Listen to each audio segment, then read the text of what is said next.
I didn't know I was in danger when I walked down the aisle. I thought I was stepping into my future.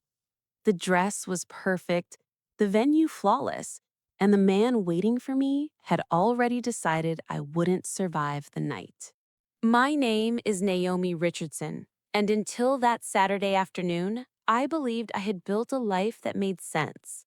I was an event planner in Atlanta, someone who lived by timelines, seating charts, and carefully balanced details. I believed in preparation. I believed in love that grew slowly and safely. Most of all, I believed I was marrying the right man.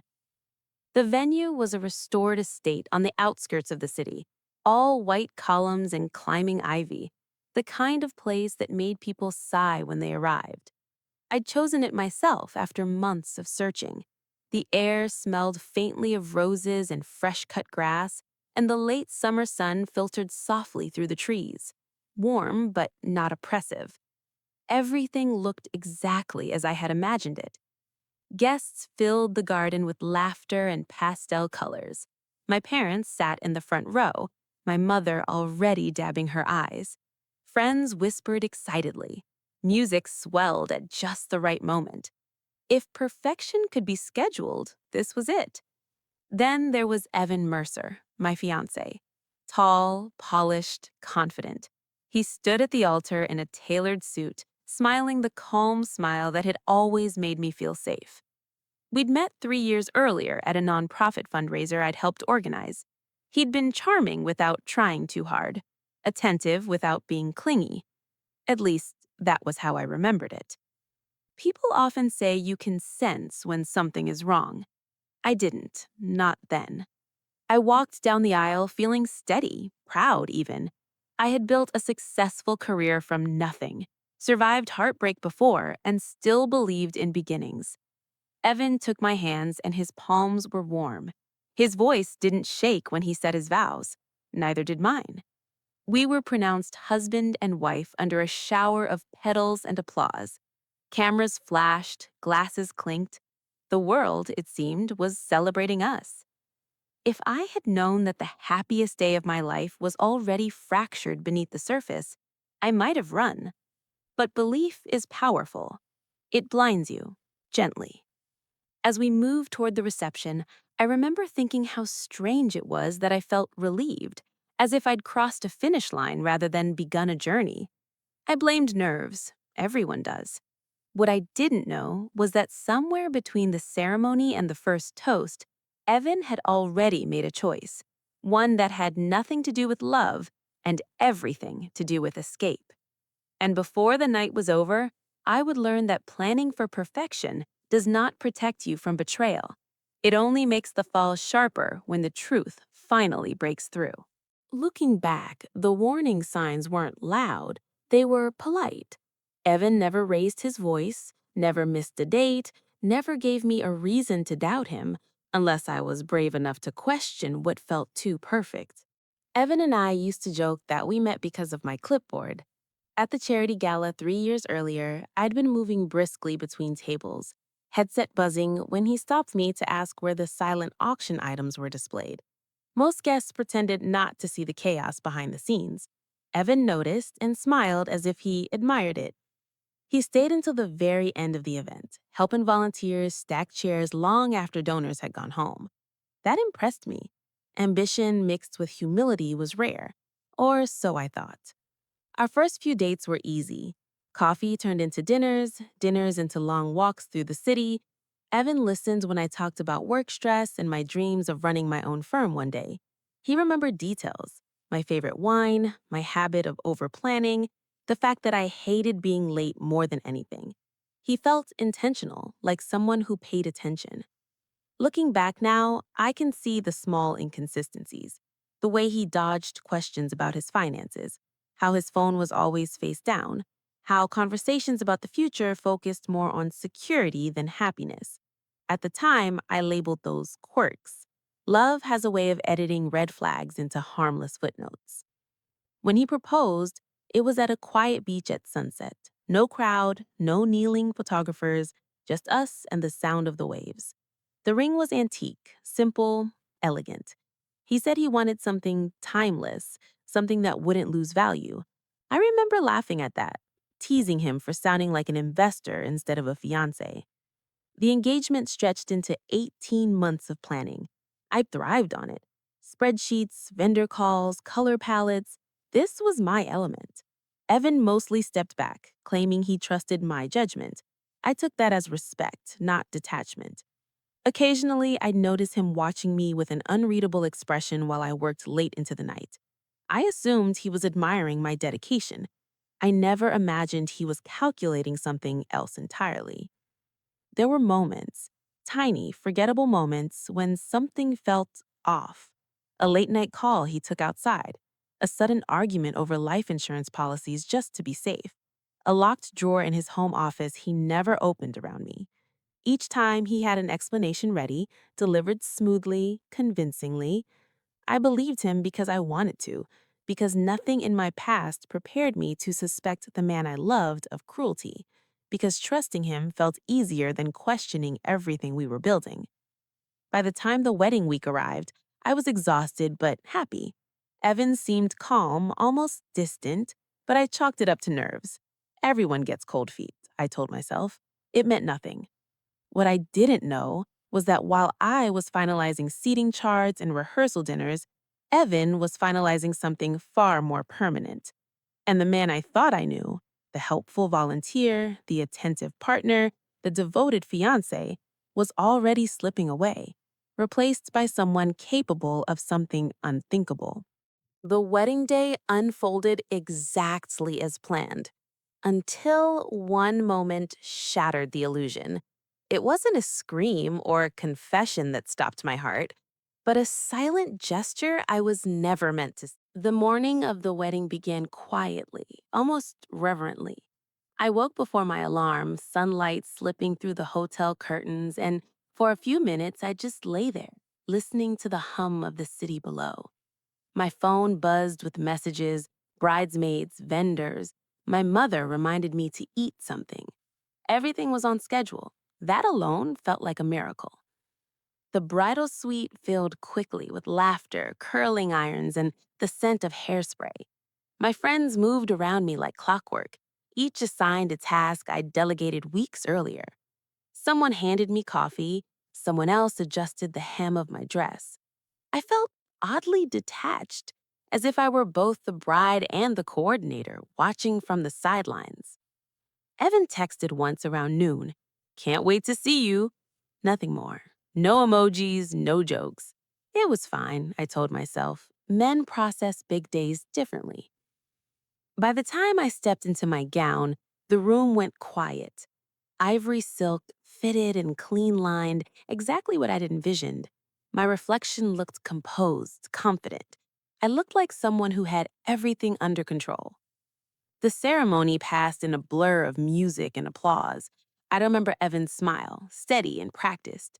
I remember the warmth of his hands and the way he avoided holding my gaze for too long. I noticed, but I didn't question it. After the vows, after the photos, after the congratulations, we moved into the reception hall. Crystal chandeliers caught the light, tables set in soft neutrals with gold accents. At each place setting sat a champagne flute, polished to perfection. Near the sweetheart table, two glasses stood apart, tagged with delicate metal charms engraved with our initials. A small touch I'd added at the last minute, something personal. The band warmed up, guests mingled, servers moved gracefully through the room, refilling drinks and passing hors d'oeuvres. Everything flowed exactly as planned. I felt a sudden dryness in my throat and excused myself to the restroom. It was nothing, just nerves, I assumed. I smoothed my lipstick, practiced a smile in the mirror, and took a steadying breath.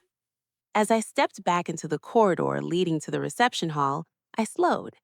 Evan stood near the champagne table, alone. His back was to me, shoulders tense. In his hand was something small, too small to be a phone. I watched as he glanced around, then tipped a tiny vial toward one of the flutes, the one marked for me. Time didn't stop. It sharpened. My heart began to pound, each beat loud enough to drown out the music behind the doors. I didn't move. I didn't scream. Training kicked in. the same instinct that had taught me how to fix disasters quietly, efficiently. Evan straightened, slipped the vial into his pocket, and turned just as I stepped forward, forcing a smile onto my face. In that moment, I knew two things with terrifying clarity. Whatever I had married was not the man I loved, and if I didn't act carefully, this would be the last decision I ever made. In the space of a few seconds, I understood everything: the marriage, the lie, and the trap. What mattered next wasn't love or shock, it was whether I acted fast enough to stay alive. Evan turned toward me, his expression shifting instantly into warmth.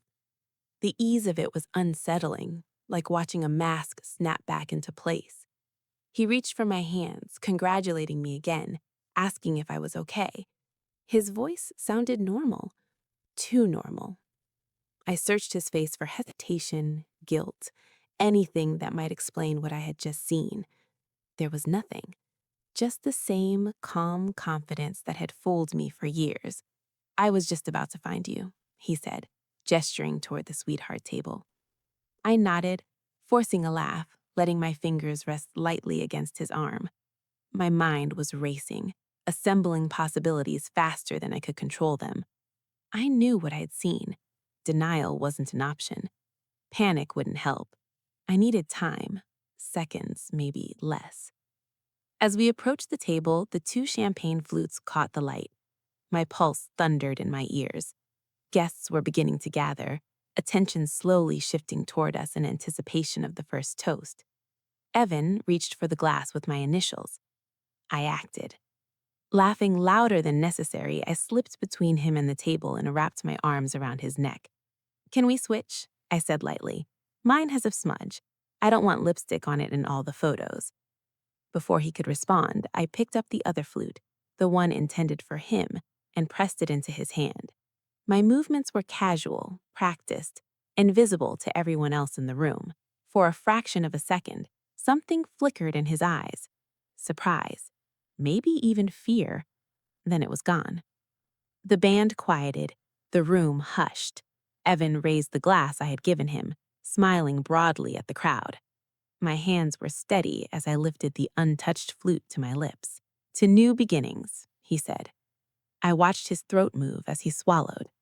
At first, nothing happened. Applause broke out. Someone laughed. Music swelled again. My legs felt weak, but I forced myself to remain standing, my smile fixed. Then Evan blinked. Once, twice, like he was struggling to focus. His hand tightened around the glass. He took a step forward, then another, unsteady this time. I knew it was working. His smile cracked. Confusion crept across his face, followed quickly by panic. He opened his mouth as if to speak, but no sound came out. The glass slipped from his fingers, shattering against the floor. Someone screamed. Evan collapsed, his body folding in on itself, convulsions rippling through him as guests backed away in horror. Chairs scraped, glassware rattled, the perfect symmetry of the room shattered in seconds. I dropped to my knees beside him, calling for help, shouting for someone to call 911. My voice sounded distant even to me. My heart raced, but my mind was painfully clear. This wasn't revenge. It was survival. Paramedics arrived within minutes, pushing through the stunned crowd. As they worked, I noticed the faint chemical scent lingering near Evan's jacket. My hands trembled as I reached into his pocket and pulled out the tiny empty vial. I held it tightly, knowing it was the only proof of what he planned.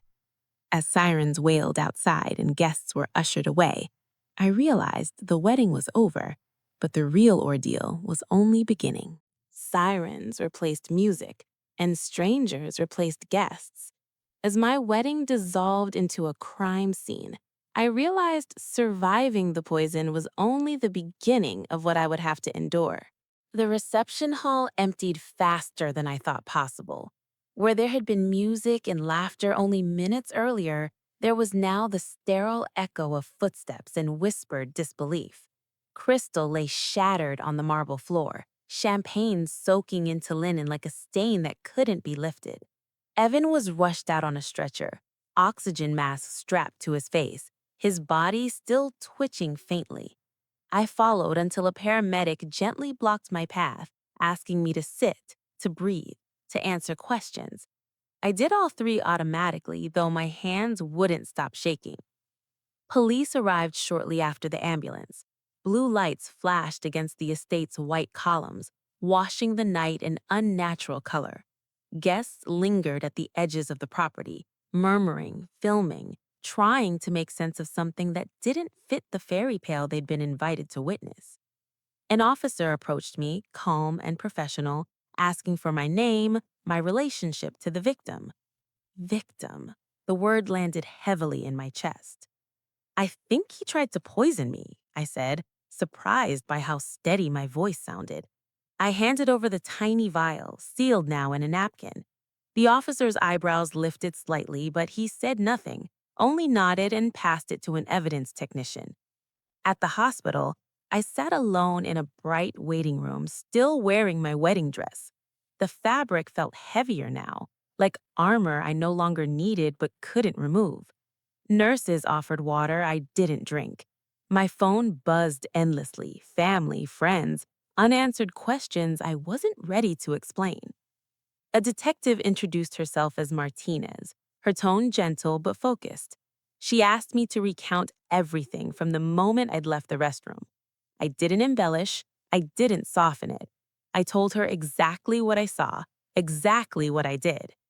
She listened without interrupting, occasionally jotting notes. When I finished, she leaned back slightly and exhaled. "You may have saved your own life," she said. Toxicology results wouldn't be immediate, she explained, but preliminary signs suggested a powerful sedative, dangerous in small amounts, lethal in larger ones. Evan was unconscious, but alive, for now. The word "for now" followed me like a shadow. By dawn, the news had started calling. Someone had leaked footage from a guest's phone. "Bride's groom collapses at wedding reception," one headline read. I turned my phone off. My parents arrived, pale and shaken, holding me as if I might disappear. I finally changed out of the dress, folding it carefully despite everything. Old habits die hard. Before leaving, Detective Martinez asked one more question. "Was there anyone else who might benefit from your death?" The question stunned me, but not as much as the answer that surfaced almost immediately. There was a name Evan mentioned too often, a colleague, someone I'd never met. As the sun rose over the estate, illuminating the wreckage of what should have been a beginning, I understood that this story wasn't just about betrayal. It was about motive, and it was about to get much darker. The truth didn't come all at once. It surfaced through bank records, text messages, and a name I couldn't ignore anymore. Evan hadn't acted alone, and the motive was colder than I imagined. I said her name aloud only once, and it felt wrong even then. Amber Collins. Evan had mentioned her casually over the years, always in passing, always professionally, a project partner, a late meeting, someone who just understood numbers better.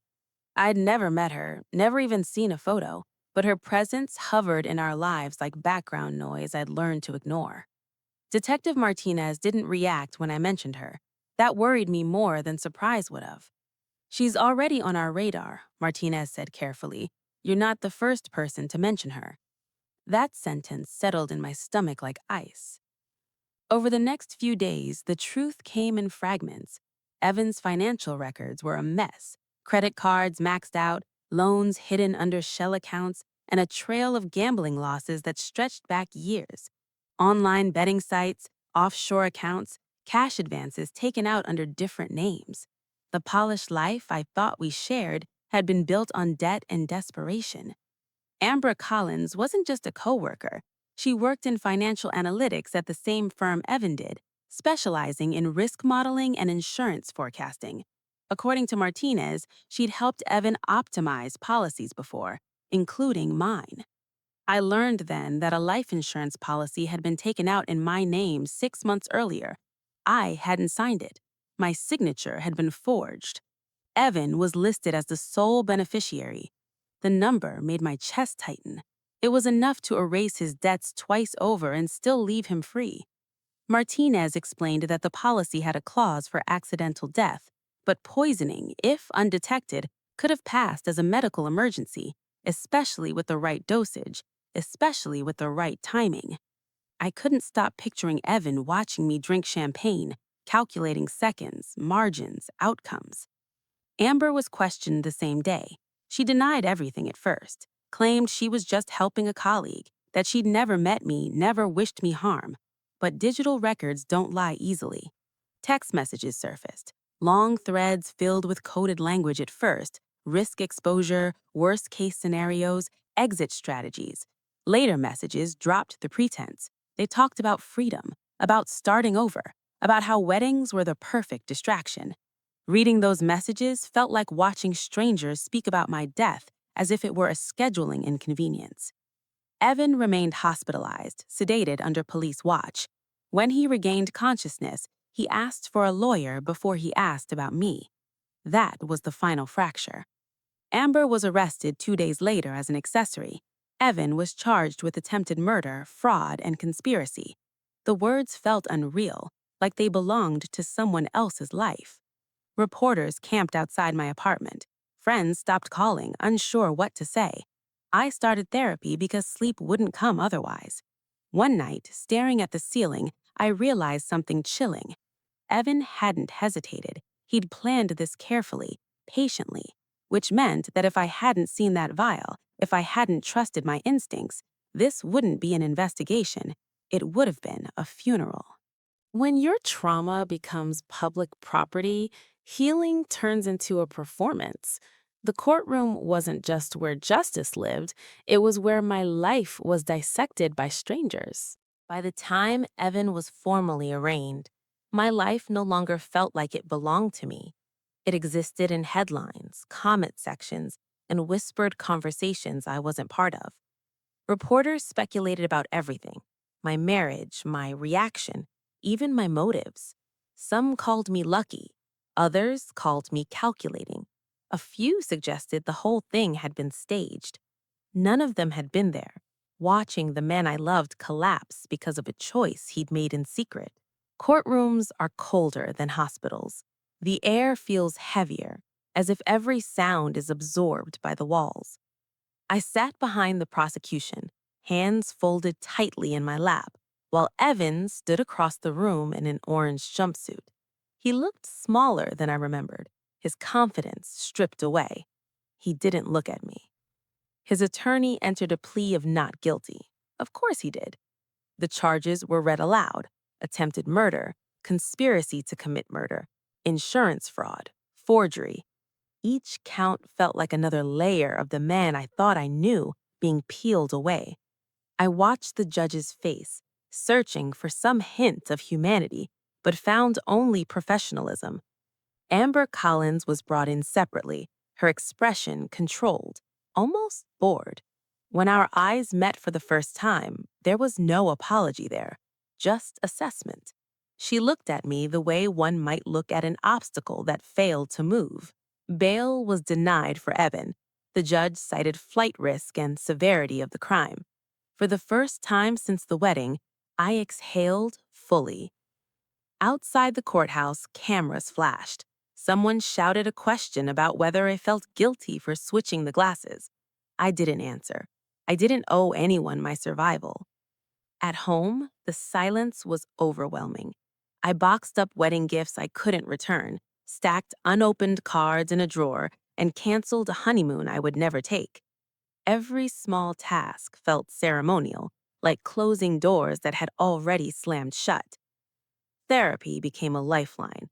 My therapist didn't ask why I hadn't seen the signs. She asked how I was sleeping, how my body felt, what I needed to feel safe again. Sometimes that was just breathing without guilt. The prosecution prepared meticulously. Financial experts traced money trails. Digital analysts reconstructed deleted messages. Medical specialists explained dosages and timelines. Each detail confirmed what I already knew. This wasn't a mistake or a moment of panic. It was a plan. Evan never reached out, No apology, no explanation. His silence was louder than any confession. Friends began to return slowly, cautiously, unsure how to approach me now. I learned who could sit with discomfort and who needed things to make sense quickly. I forgave the former. I let the latter drift away. As the trial date approached, I understood that justice would not give me closure. It would give me an ending, but I would have to build whatever came next myself. And the hardest part wasn't facing Evan in court. It was accepting that the future I'd planned no longer existed and trusting myself to imagine a new one. Raising my right hand to swear the truth felt heavier than any vow I'd ever taken. This time, the promise wasn't about love, it was about survival. The first day of trial felt unreal, like stepping onto a stage where everyone knew their lines except me. The courtroom filled early, law students, journalists, strangers drawn in by a story that refused to stay private. I sat behind the prosecution, spine straight, hands clasped, reminding myself to breathe. Evan was brought in through a side door, flanked by deputies. He looked cleaner than he had at the arraignment, hair neatly trimmed, face composed. For a moment, I wondered if he believed he could still talk his way out of this. Jury selection took hours. I studied the faces of the 12 people who would decide whether my life mattered enough to be protected by law. Some avoided my gaze. Others looked at me with open curiosity. One woman offered a small, reassuring nod. Opening statements were sharp and deliberate. The prosecutor laid out the timeline: engagement, policy, poisoning attempt, collapse. She spoke calmly, letting the facts do the damage. The defense countered with doubt. They suggested contamination, coincidence, a misunderstanding fueled by stress and alcohol. I learned then how fragile truth can sound when framed as opinion. When my name was called, my legs felt unsteady, but I walked to the witness stand anyway. I raised my right hand and swore to tell the truth. The words felt heavy, binding. I described the wedding day in detail: the corridor, the vial, the switch. My voice shook once, then steadied. I focused on the judge's bench, not on Evan. The defense attorney tried to trip me up. Why hadn't I screamed? Why had I touched the evidence? Why swap the glasses instead of calling for help? Because I didn't know if I had seconds or minutes, I said. Because I was trying to stay alive. The courtroom went quiet. Medical experts followed, explaining how the sedative worked, how quickly it could overwhelm the body, how the dosage in Evan's system matched what would have been fatal for someone my size. Financial analysts presented charts showing forged signatures and money transfers. Text messages were read aloud. Amber's words, Evan's replies, stripped of context and romance, reduced to intent. The defense objected often. Some objections were sustained, many were not. During breaks, I sat in a small side room with my parents, sipping water I barely tasted. My mother squeezed my hands like she used to when I was a child afraid of storms. By the end of the day, the weight of being believed pressed against me. I realized that telling the truth didn't mean people would accept it easily. It meant trusting strangers to recognize it anyway. When court adjourned, Evan finally looked at me. His expression wasn't angry, it wasn't remorseful. It was calculating. That night, sleep wouldn't come. I kept replaying the questions, the testimony, the silence after my answers.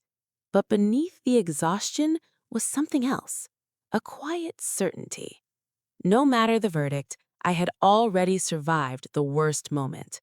The rest was out. Waiting for a verdict teaches you how powerless hope can feel. 12 strangers now held the weight of my truth and the consequences of his lies.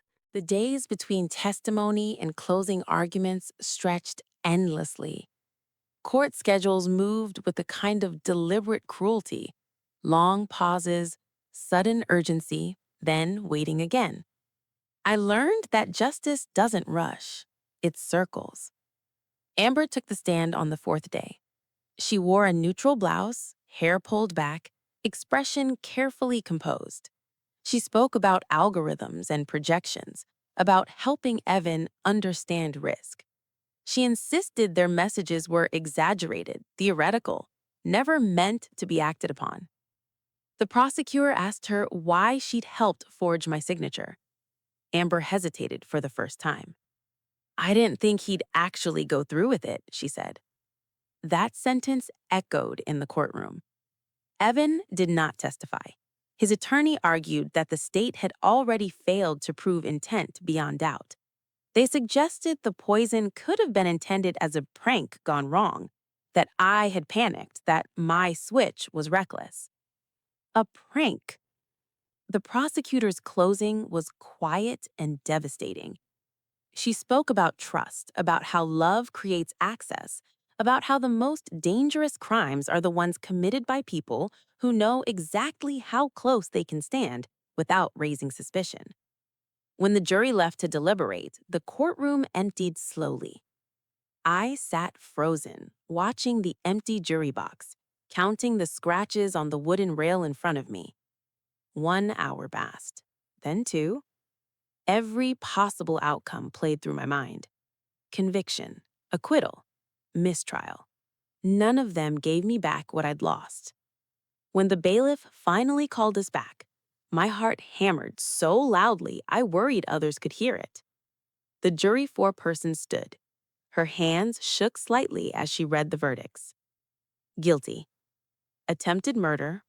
Guilty. Conspiracy. Guilty. Insurance fraud. Guilty. Each word landed like a controlled explosion. Evan closed his eyes. Amber stared straight ahead. I felt empty. No triumph, no relief. Just the quiet knowledge that the truth had survived being questioned. Sentencing was scheduled weeks later. More waiting, more distance between the moment and its consequences. Outside the courthouse, the cameras returned. I spoke only once. "I'm grateful to be alive," I said, "and I hope this reminds people to listen when something feels wrong." That night, I sat alone on my apartment floor, wedding ring finally removed, turning it over in my palm. It no longer felt like a promise. It felt like a lesson. Justice had done its part. Now it was my turn to figure out how to live without fear shaping every. Justice doesn't arrive with relief, it arrives with finality.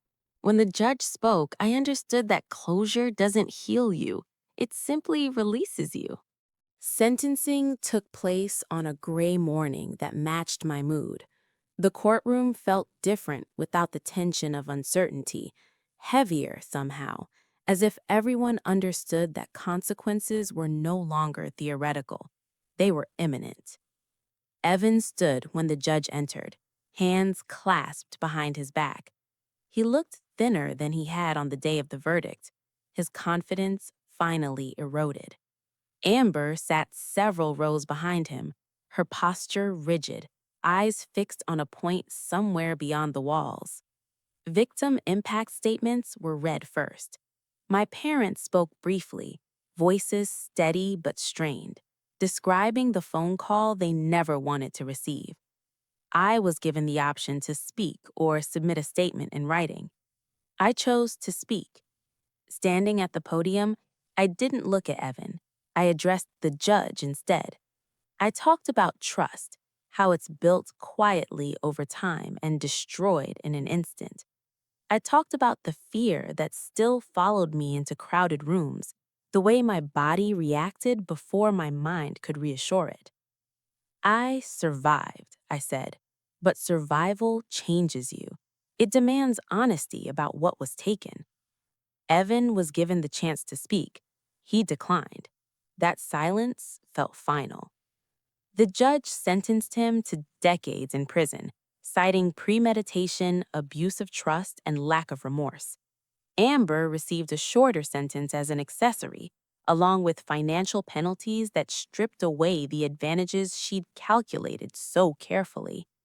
As the gavel fell, something inside me loosened. Not relief exactly, but release. The chapter had an ending now. Outside, winter air cut sharply against my face. Reporters shouted questions I didn't answer. I walked past them and into my parents' car, closing the door on a version of my life that no longer existed. The weeks that followed were quiet, painfully so. Without court dates and legal updates, there was space. And space can be unsettling when you're used to bracing for impact. I returned to work slowly, taking on small projects, then slightly larger ones. I stopped planning weddings for a while, focusing instead on corporate events, fundraisers, anything that didn't involve vows. Therapy continued. Some days we talked about fear. Other days we talked about anger. Occasionally we talked about hope, though it still felt fragile. I packed away the wedding dress at the back of a closet, not to erase it, but to let it rest. One evening, months later, I opened a blank notebook and wrote a single line. What does rebuilding look like? I didn't answer it right away, but for the first time since the wedding, the question didn't scare me. Once the headlines faded, silence moved in. Healing didn't ask for courage anymore. It asked for patience, honesty, and the willingness to sit with myself. The hardest part of healing wasn't the fear or the anger. It was the quiet that followed them. Once the court dates ended and the news cycle moved on, there were no more emergencies to manage, no structured reason to stay alert. Life slowed, and in that stillness, everything I'd been avoiding finally surfaced. Mornings were the most difficult. I'd wake up expecting to check a schedule or respond to a crisis, only to realize there was nothing urgent waiting for me. For years, productivity had been my shield. Without it, I had to sit with myself. Therapy shifted during that time. We stopped talking about Evan as much and started talking about me, about why I'd mistaken control for safety, about how being capable doesn't mean being immune. Some sessions were quiet, almost uncomfortable. Others left me exhausted, like I'd run a marathon without moving. I began walking every evening, no headphones, no phone, just the rhythm of my steps and the sound of the city settling down. At first, my thoughts raced. Then slowly, they softened. I noticed details again. The smell of rain on pavement, the way porch lights flicked on one by one, the comfort of routine without pressure. Work returned in layers. I took on a small nonprofit gala, then a corporate retreat. I was meticulous, but no longer obsessive. If something went wrong, I reminded myself it wasn't life or death. That distinction mattered more than I'd ever realized. Friends re entered my life in new ways. Some apologized for disappearing, others simply showed up, bringing groceries, sitting with me in silence. I learned that support doesn't always look like words. Sometimes it's just presence. There were setbacks. Certain songs still made my chest tighten. Champagne glasses still made my hands feel unsteady. I allowed myself to step away without explanation. Healing, I learned, doesn't require justification. One afternoon, while reorganizing my office, I found my old business plan, the one I'd written years earlier for a firm I'd dreamed of starting. At the time, it had felt like something for someday.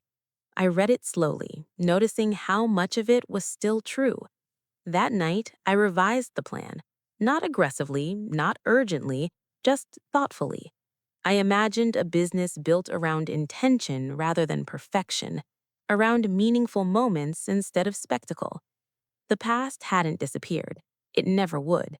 But it no longer defined every decision I made. For the first time in a long while, I felt something close to trust, not in others yet, but in myself. And that was enough to keep going. I didn't rebuild my life out of ambition. I rebuilt it out of necessity. Starting over wasn't about proving anything. It was about choosing differently this time. The idea didn't arrive all at once. It formed slowly, in the spaces between walks, therapy sessions, and half-finished cups of coffee. I realized I wasn't interested in returning to the life I had before, not because it was bad, but because it no longer fit. I reopened my old business plan and rewrote it, line by line. The name changed first. I wanted something that sounded grounded, personal, earned. Richardson Events held right. No fantasy, no borrowed shine. Just my name, my standards, my responsibility. I started small, a community fundraiser, a book launch, a memorial service where quiet dignity mattered more than decor. I listened more than I spoke. I asked clients what the moment meant to them, not how they wanted it to look online. Word spread slowly, the best way. People noticed the difference. They said my events felt intentional, calm, thoughtful. I took that as the highest compliment. There were days I questioned myself, days when the weight of my past crept in and whispered that I should stay small, stay safe. On those days, I reminded myself that caution and fear are not the same thing. I redecorated my apartment, too. Out went the neutral palette I'd chosen to match someone else's taste. In came warmth, soft blues, textured fabrics, imperfect art I loved without explanation. The space felt like mine for the first time. I met new people through work and friends. I didn't rush intimacy. I didn't explain my story unless it felt necessary. It was freeing to be known for who I was becoming, not what I'd survived. One afternoon, after a successful event, I stood alone in an empty hall. Lights dimmed, chairs stacked neatly. The old version of me would have already been thinking about the next project, the next improvement. Instead, I stood still. I let myself feel proud, not for escaping something terrible, but for choosing something better. Renewal, I realized, isn't dramatic. It doesn't announce itself. It shows up quietly, asking if you're willing to build again, knowing you could be hurt, but also knowing you're stronger now. As I locked the doors and stepped into the evening air, I understood that my life wasn't defined by one day anymore. It was defined by every day I chose to keep going. Trust didn't return with fireworks. It came quietly, disguised as comfort. I learned that safety doesn't rush you, and real connection doesn't demand explanations. Trust didn't come back all at once. It arrived in fragments, small, unremarkable moments that didn't feel heroic at the time. A shared laugh with a client, a conversation that stretched longer than planned, the ease of not needing to explain myself. I started saying yes to invitations again. Dinner with friends, a weekend trip out of town, sitting across from someone new without scanning for exits or hidden motives. I noticed how much energy suspicion had taken from me and how freeing it felt to loosen its grip. There was one person in particular who re-entered my orbit unexpectedly. Daniel, a photographer I'd worked with years earlier, reached out about collaborating on a charity event. We'd always worked well together, professional, respectful, uncomplicated. That mattered. We spent long hours reviewing layouts and lighting plans. Conversation drifted naturally from work to books to travel. He didn't ask about my past. He didn't pry. He let silence exist without trying to fill it. That, more than anything, felt safe. When he eventually asked if I'd like to get coffee, clearly labeled as not a meeting, I surprised myself by saying yes. I set boundaries in my own mind and trusted myself to keep them. The date was simple, no grand gestures, no promises, just conversation and presence. When I felt myself tense, I noticed it without judgment and breathed through it. I didn't confuse caution with fear. It didn't turn into anything immediately, and that was okay. More importantly, I realized I could choose connection without losing myself. At work, Richardson Events grew steadily. I hired a part-time assistant, then another. I learned how to delegate without feeling like control was slipping away. I built systems that supported me instead of exhausting me. There were still moments of grief, unexpected and sharp. Seeing wedding announcements, hearing vows at events I planned.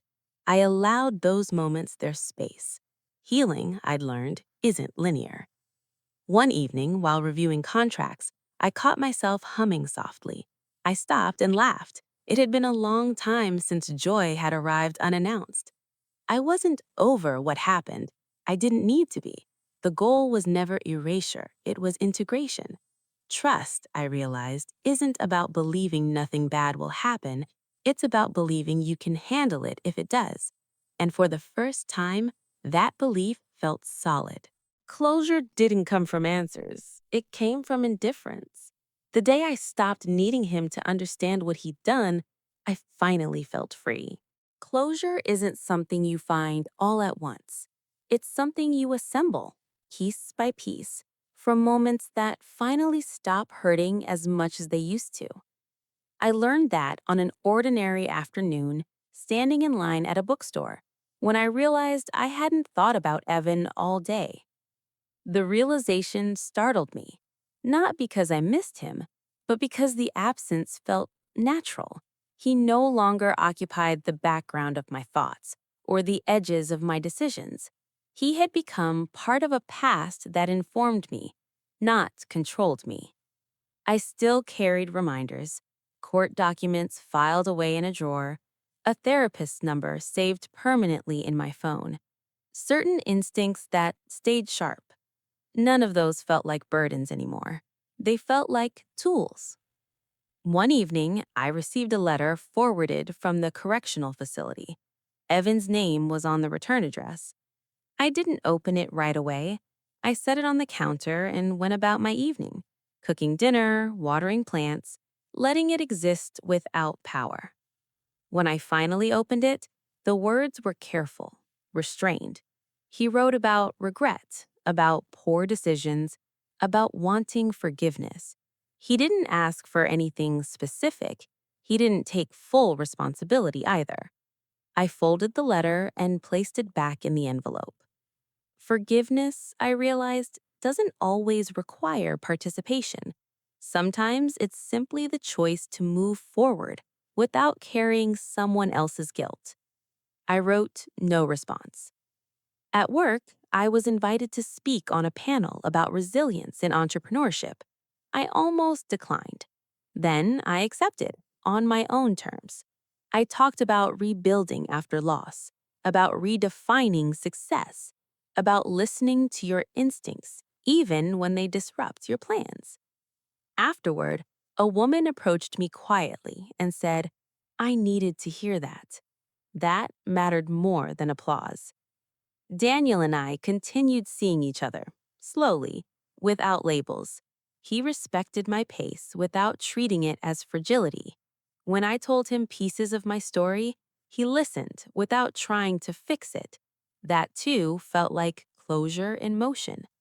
One night, I took the wedding ring from the small box where it had lived for months and dropped it into a river that ran through the city. It wasn't dramatic, no tears, just release. Standing there, watching the water move on without pause, I understood something simple and grounding. What happened to me would always be part of my story, but it would never be the ending. The future I once planned no longer existed, and I didn't miss it. What replaced it was smaller, steadier, and infinitely more honest. The future no longer looked the way I had once planned it. And surprisingly, that no longer felt like a loss. It felt like freedom. The rigid timelines I'd once relied on, marriage by this age, milestones by that year, had dissolved. In their place was something less predictable, but more honest. Richardson events reached a quiet milestone that spring. My calendar was full for the first time since reopening. Not with extravagance, but with intention. Charity dinners, small weddings focused on family rather than spectacle. Memorials that honored lives without pretending grief was tidy. I felt useful in a way that went beyond logistics. I hired a full-time coordinator and trained her carefully, not just in execution, but in judgment. Plans change, I told her. People matter more than perfection. Saying it out loud reminded me how far I'd come. Daniel remained part of my life, steady and unassuming. We cooked together, argued gently, laughed often. There were no sweeping promises, no pressure to define the future, just shared time and mutual respect. When fear surfaced, I named it. When trust grew, I let it. Peace, I learned, isn't the absence of reminders. It's the absence of panic when they appear. There were still moments, passing a courthouse, hearing a siren, when my chest tightened. But the sensation passed. I no longer mistook it for danger. My body was learning too. I volunteered with a local organization that supported victims of financial and emotional abuse. I didn't tell my story unless asked. Mostly, I listened.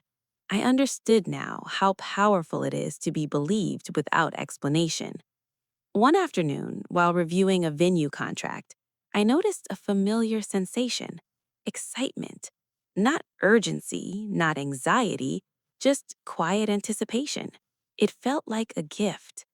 I thought back to the woman I'd been on that wedding morning, confident, prepared, unaware. I didn't pity her. I respected her. She had done the best she could with what she knew, and I was doing the same now. The future I was building wasn't flashy, it wasn't guaranteed, but it was mine. And for the first time, that felt like more than enough. Strength no longer looked like endurance. It looked like boundaries, rest, and the confidence to say no without guilt. Strength, I discovered, doesn't always announce itself. Sometimes it looks like consistency, showing up day after day, making small decisions that align with who you are now, not who you were expected to be. My work settled into a rhythm.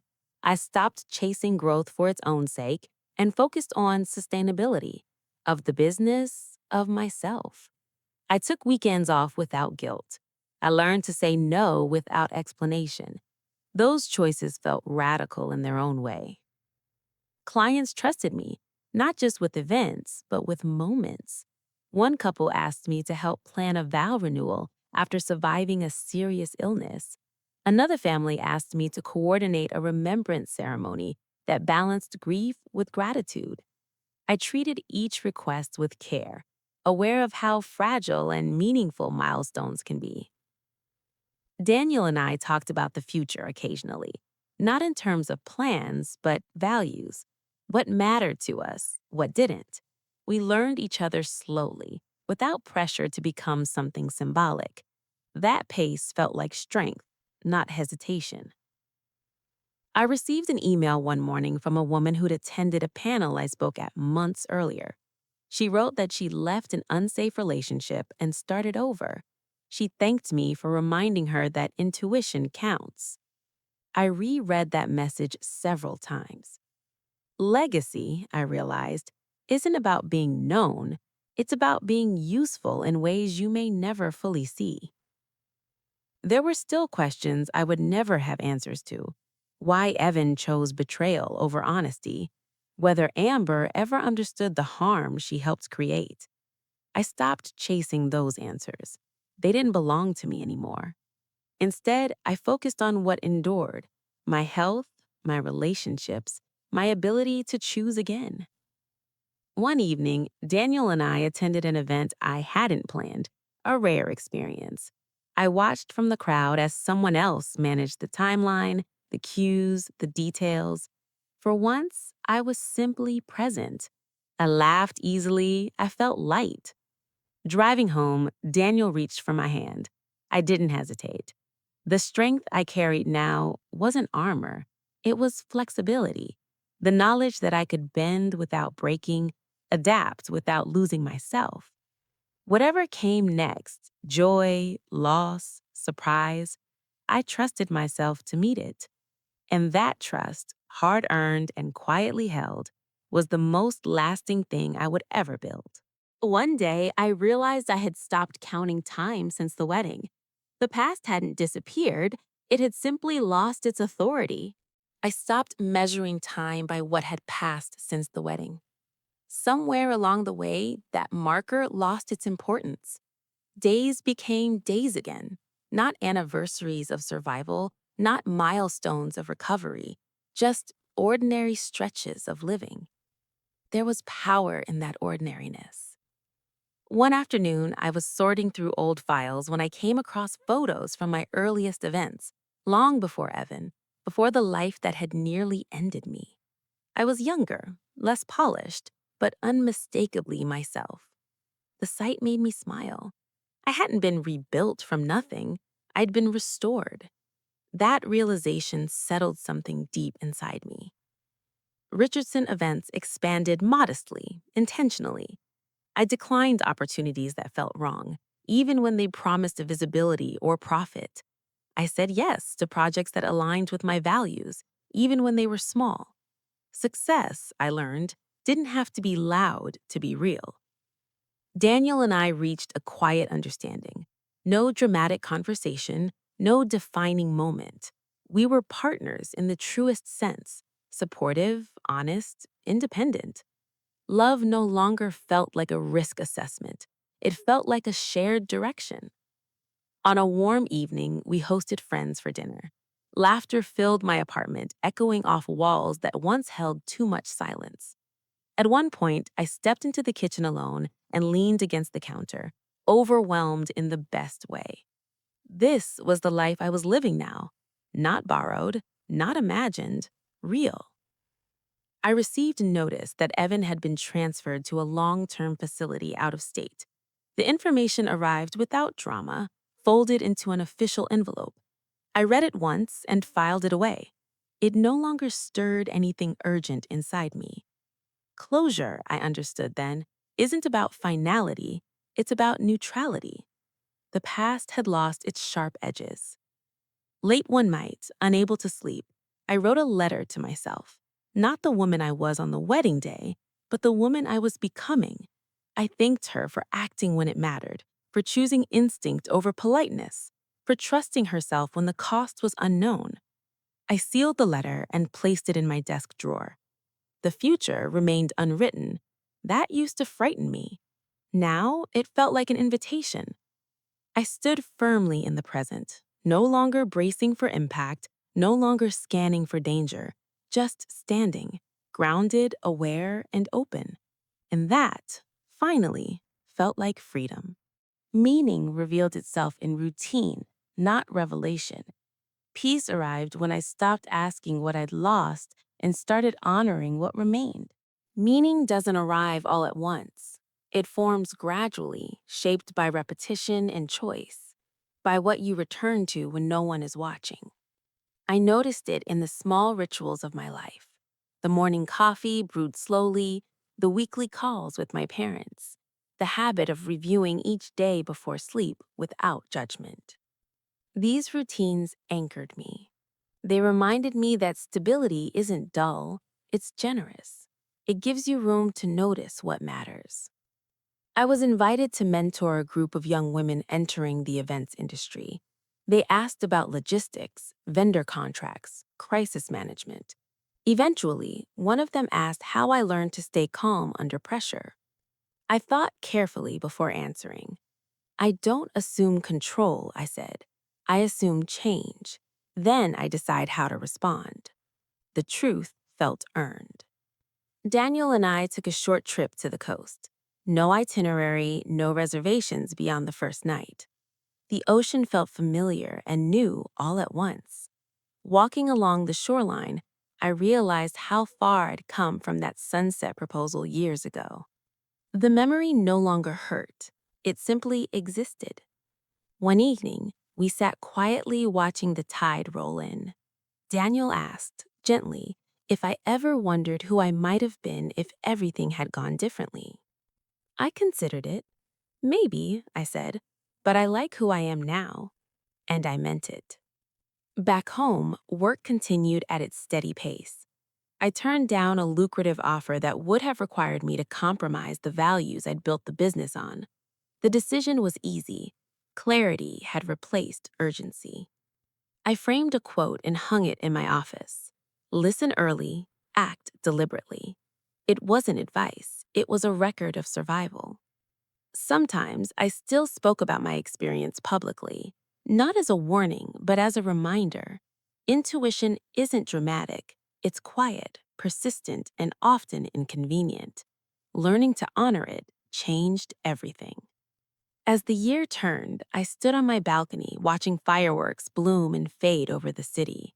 I didn't make resolutions. I didn't review losses. I simply stood there, aware of the present moment, grateful without needing a reason. Meaning, I realized, isn't about what you escape. It's about what you choose to carry forward. What survived wasn't bitterness. It was clarity.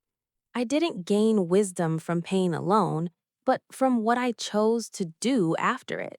Time didn't erase what happened, it clarified it. The sharpness softened, the memories reorganized themselves, and what remained was understanding rather than pain. I stopped asking why and started recognizing what the experience had taught me. I knew now that charm is not the same as character, that consistency matters more than intensity, that people reveal themselves not in grand gestures, but in repeated, quiet choices. I understood that intuition isn't magic. It's pattern recognition built from attention and self-trust. Ignoring it doesn't make it disappear, it only makes it louder later.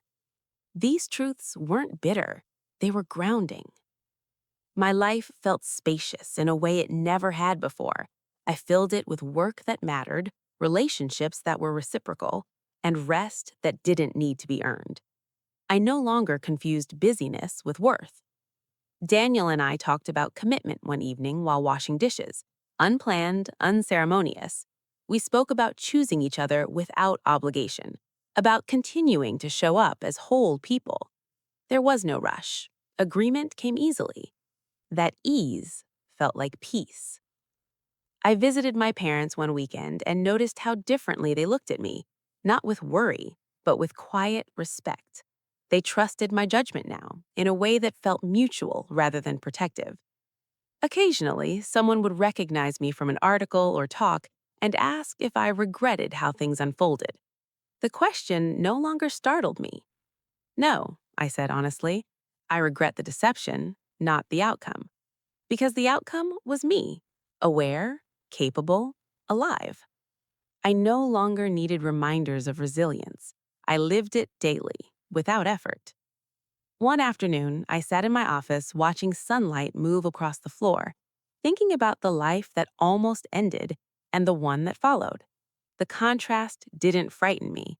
It steadied me. Peace, I realized, isn't loud. It doesn't demand recognition. It's the absence of internal conflict, the feeling that your choices align with who you are. And that alignment, once found, is remarkably hard to lose. My life isn't defined by the moment I almost died. It's defined by the moment I chose to live, deliberately, quietly, and on my own terms. I don't think about that wedding often anymore. When I do, it feels distant, like recalling a storm from inside a house that no longer leaks. The memory exists, but it doesn't control the climate of my life.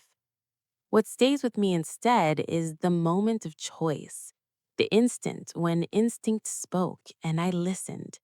That decision didn't just save my life, it reshaped it. I continue to build Richardson events with care and intention. I take fewer projects now, but each one matters. I've learned that success isn't scale, it's sustainability. It's going home at the end of the day with energy left to live. Daniel and I eventually made a promise, not born from fear or urgency, but from clarity. We chose each other with eyes open, knowing love isn't protection from harm, but partnership in facing it. That choice felt stronger than any vow I'd ever planned. Some evenings we talk about the future, other nights we don't. Both feel right.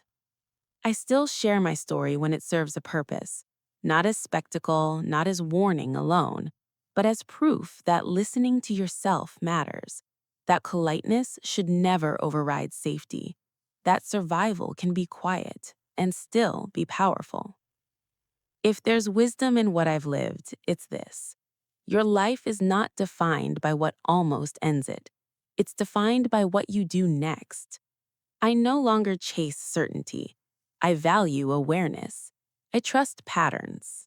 I respect discomfort when it appears. These aren't scars, they're skills. Standing in my office one evening, lights low, I watched the city move outside the window. People heading home, lives unfolding in ways unseen. I felt connected to them, not through fear, but through shared humanity. I am not extraordinary.